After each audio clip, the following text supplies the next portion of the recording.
Alright, ladies and gentlemen, hello and welcome back to another Hero House Reviews, perhaps the last review of the year. Today we're going to be looking at the 100% Frieza from S.H Figuarts, and I think this is a figure that a lot of people have been looking forward to for a long time. I mean, this is his final look in what I would argue is the most iconic battle from Dragon Ball Z. I think Goku vs Frieza when he first goes Super Saiyan is the crux of that series. It's what all of it hinges on, and it's, I'd say, the most iconic moment of anime, maybe. And he's a beauty. He ain't very tall, which is why I had to sort of he's very far away. He's a short king, I believe is the term. Let's get him in there. This is him next to Jada Ryu. He's wide, very, very broad, but yeah, he does not have any real height to him. That's him next to Hammerhead. But then Frieza is canonically a small dude, so that makes sense. Here he is next to the Super Saiyan Goku, who is fresh from their photo shoots together, wearing the extra faceplate where he's been punched in the face. Will that focus? Not really. But you can see it's a cool faceplate.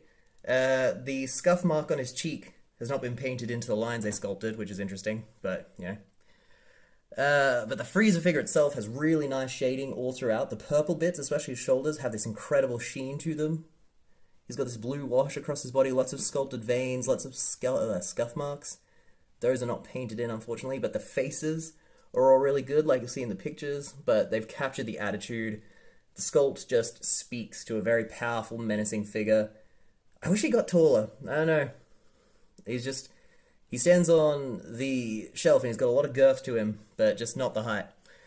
Anyway, the head sculpts, the other head sculpts they've done, they are all like extra heads, which are quite cool, and they're all beautiful. Lots of extra hands, extra feet, and the energy effects are just phenomenal. These discs, beautiful. Look at that.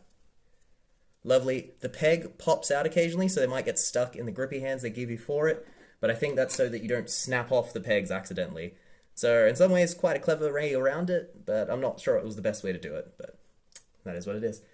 He's got big butterfly joints.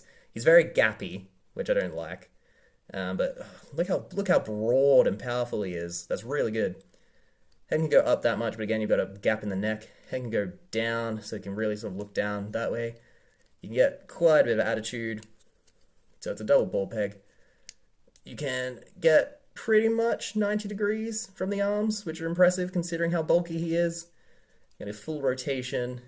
Bicep swivel will also give you full rotation.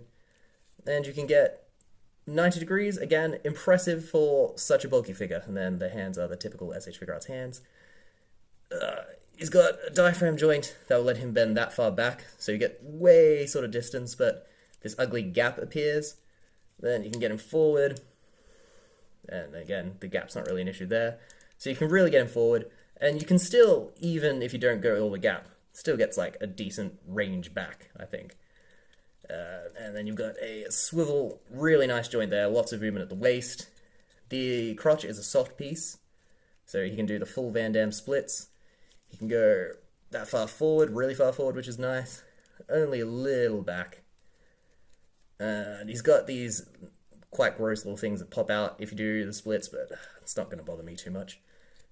Great double jointed knee, gives you way more than 90. Not very much movement at the feet, unfortunately. You can only go down that much and up that much.